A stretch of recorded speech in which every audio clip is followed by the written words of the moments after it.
The Select Committee. Thank you, Mr. Speaker. Raymond Ho. Thank you, Mr. Speaker. It's a great pleasure to take a call to support the Honourable Lian Dazal's Members' Bill. Actually, it reminds me of the good old days when Ms. Dazal chaired the Comps Committee, of which I was a member. Ms. Dazal was a good chair. Many have acknowledged that she was a good minister and will be a minister again in 2014. I'd like also to acknowledge another member of the Comps Committee, the Honourable John Boscawen, and thank him for his support of this important bill. Mr. Boscawen has obviously some unfinished business with regard to this important bill.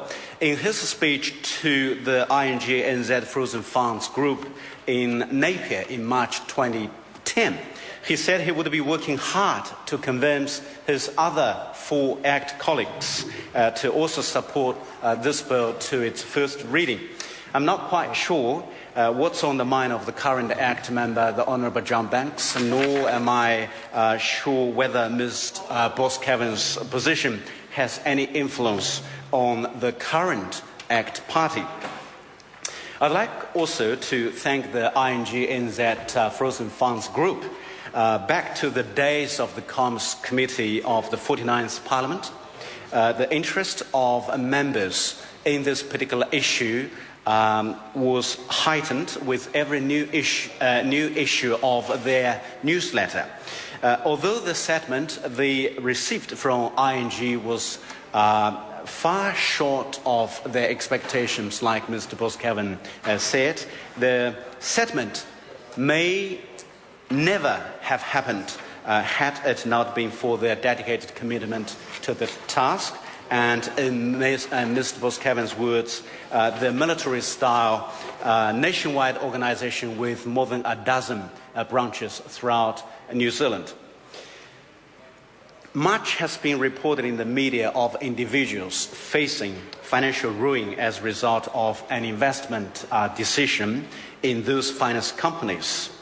For those largely mom and dad investors, a lack of knowledge about the nature of the risk they had been exposed to was one of the main factors.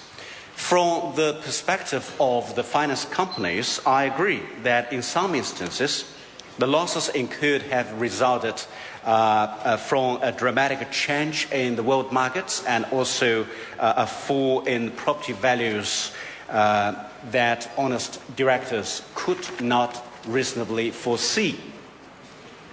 But the media reports are never short of examples of the lack of integrity in those finance companies and in the sector.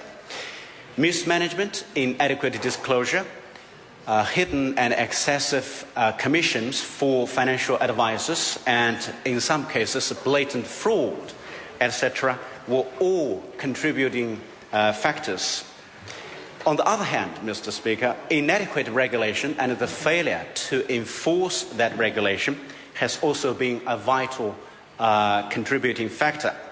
Therefore, the purpose of this bill is to seek justice for everyone who invested in the 2 frozen funds and to increase protection for future investors. The bill amends the Illegal Contracts Act 1970 and to extend the coverage of that act to make it unlawful to limit the power of a regulator such as the Commerce Commission to award a remedy or distribute the proceeds of any settlement or court order to any individual.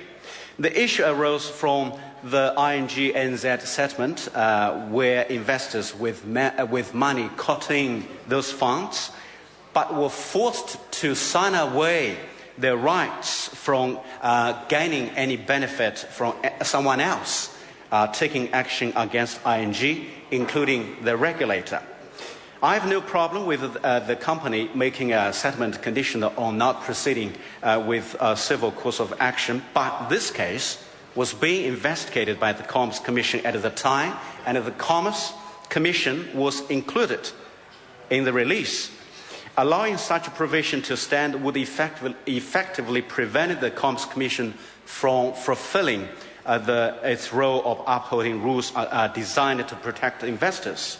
So the bill does have a retrospective aspect, whereby if they are found to be in breach of their legal responsibilities to their investors, as a matter of a public policy and to protect the interests of the investor, I commend the bill to the House. Scott Simpson. Mr. Speaker, thank you very much. It's a pleasure